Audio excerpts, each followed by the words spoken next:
Hello दोस्तों, मैं हूं ब्रिजेन। आप सभी का मेरे YouTube चैनल में एक बार फिर से बहुत बहुत स्वागत है। दोस्तों, ये लेक्चर हमारा हिंदी ग्रामर का है, हिंदी व्याकरण का है। हिंदी व्याकरण के मैंने बहुत सारे वीडियो अपने चैनल पे अपलोड किए हैं, जैसे कि वर्णमाला, संधि, समास, रस, छंद, अलंकार और संज्ञा, सर्वनाम, क्रिया विशेषण, क्रिया विशेषण, अव्यय और अब इनकी एक्सरसाइज, इनसे संबंधित सारी बातें मैंने बता दिया हैं।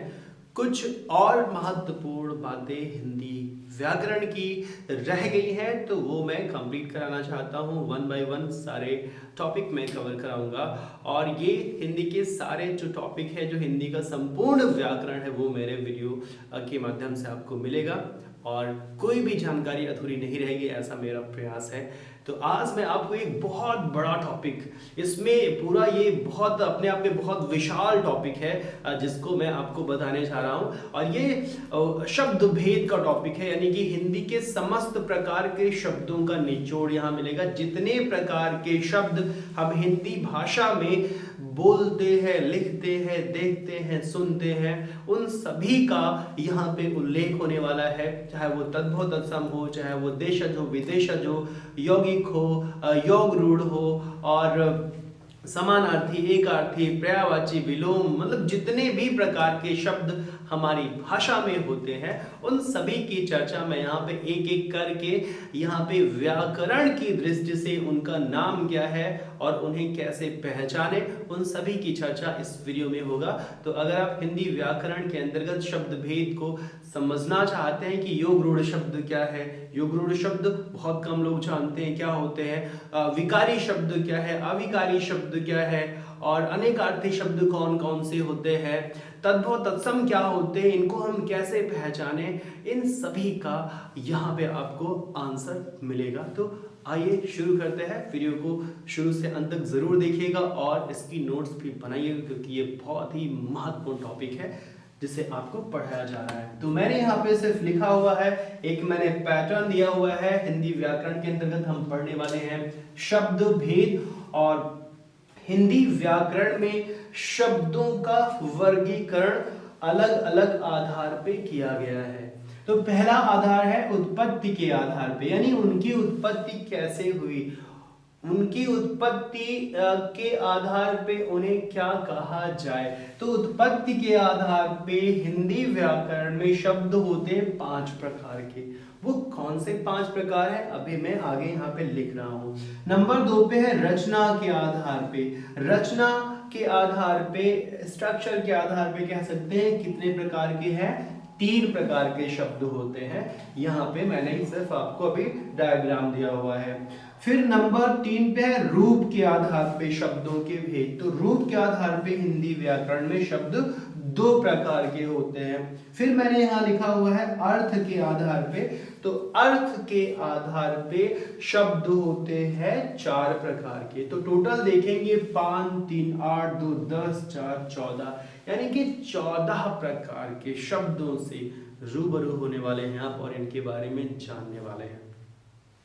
आइए एक एक के बारे में जानते हैं। उत्पत्ति के आधार पे शब्द 5 प्रकार के होंगे। वो कौन कौन से हैं देखते जाइए। सबसे पहले प्रकार का नाम होता है तत्सम शब्द। जी हाँ दोस्तों, सबसे पहले को बोलते हैं तत्सम शब्द। और नंबर 2 को बोलते हैं तद्भव शब्द। नंबर 2 पे होता है तद्भव शब्द। नंबर 3 पे जो है इसको हम कहते हैं देशज शब्द।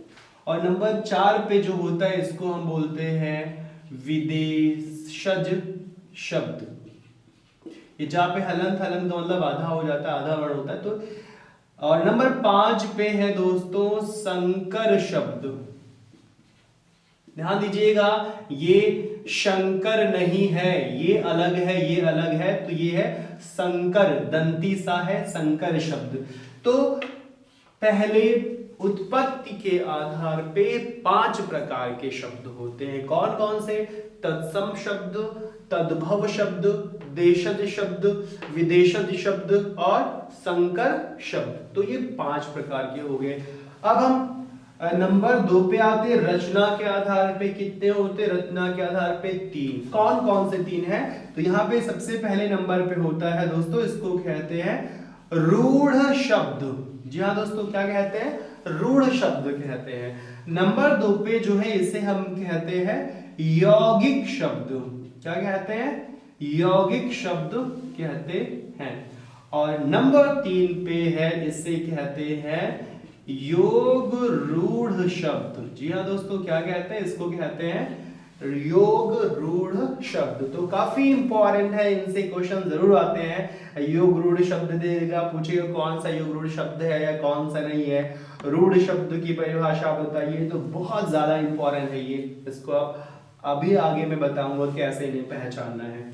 अब रूप के आधार पे 2 प्रकार के होते हैं, ये सबसे छोटा है, इससे क्या नंबर 1 पे होता है विकारी शब्द, और नंबर 2 पे जस्ट इसका उल्टा हो जाएगा अविकारी शब्द। तो ये हो गए रूप के आधार पे विकारी अविकारी। कौन से होंगे विकारी, कौन से होंगे अविकारी, ये हम आगे बताएंगे।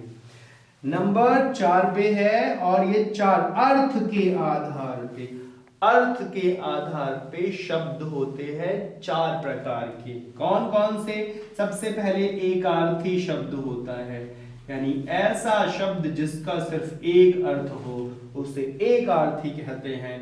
नंबर 2 पे हो जाएगा अनेकार्थी, जिसके एक से अधिक अर्थ हो, अनेक अर्थ हो उसे अनेकार्थी शब्द कहते हैं। नंबर 3 पे होता है समानार्थी शब्द दोस्तों, और समानार्थी शब्दों को ही पर्यायवाची शब्दों के नाम से भी जाना जाता है।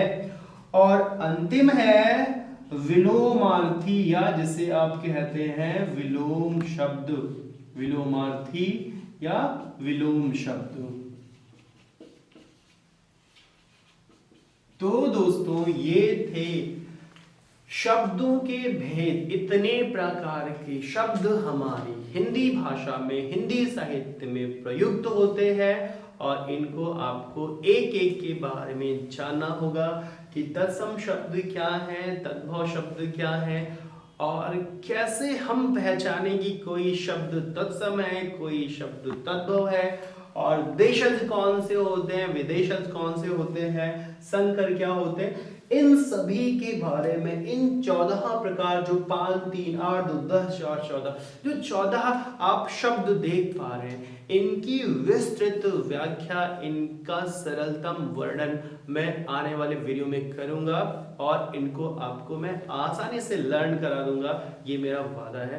तो इस वीडियो में समय का अभाव थोड़ा सा है, तो मैं इतना ही आपको दे पाऊंगा।